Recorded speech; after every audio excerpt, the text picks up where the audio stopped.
Multitasking. Everyone is doing it these days, but we do it when we walk, we do it when we talk, and most importantly, you don't want to be doing it while you're driving. But why? When most people think about multitasking, it's about doing multiple tasks at once. And other examples would include playing an action game with multiple goals, or having multiple tabs open while you work through them, or drafting a video while really thinking about sleeping. So, if we multitask so often, why is distracted driving, say, not advocating for it, illegal? Well, this is because you can't multitask. From what we know about the general attention structures in our brain, we actually do something called task switching when we multitask, which is basically like juggling tasks rather than doing them at once. This follows the bottleneck theory of attention, where consciously you could only focus on one thing at a time, and this also leads to something called cognitive load and switch costs. The first one, which limits your ability to task switch, and the latter lowers the accuracy and efficiency when switching tasks. Still, that doesn't stop people from not multitasking, but studies on university students have shown that multitaskers have a 10% lower grade average than non-multitaskers.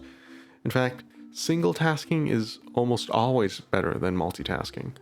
That's why there are multiple news articles about why multitasking is bad for you, or how it lowers your performance in accuracy and efficiency, but there are also claims that it does brain damage. Now, that's not entirely proven. As far as I know, scientists still don't know if multitasking leads directly to any sort of altered brain development. It could be a case of multitasking affecting brain development, or brain development affecting the amount of multitasking. We'd have to do more research to find out. So, if there isn't any proven brain damage, what traits do heavy multitaskers exhibit? Here's a list.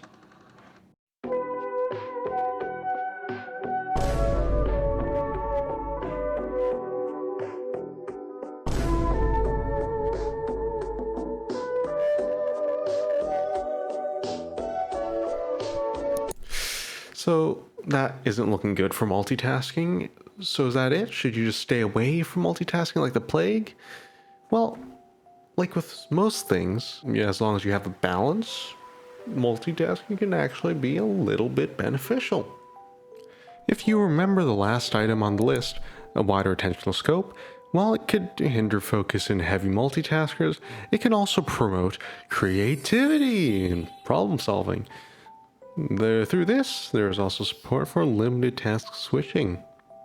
In terms of productivity, with a moderate amount of task switching, that can improve efficiency. We also know that multitasking with extremely simple tasks won't give cognitive overload, which is how we can walk and talk without jumbling on our words.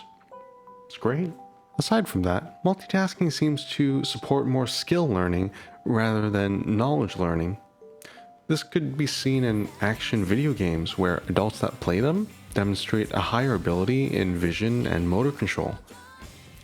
For a more clearer example, a study that made students do a prediction task with a distracting element, which would be considered task switching or multitasking, showed that after the test, participants were less able to explain the cues they used in the predictions despite no reduced accuracy.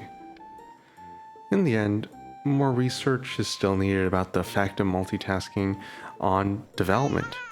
And although the popular definition of multitasking is, in fact, a myth, we could still see potential in limited task switching, especially since we live in an age of media where everyone is multitasking more and more. Thank you for listening. Feel free to look at the research papers that were used to help make this video.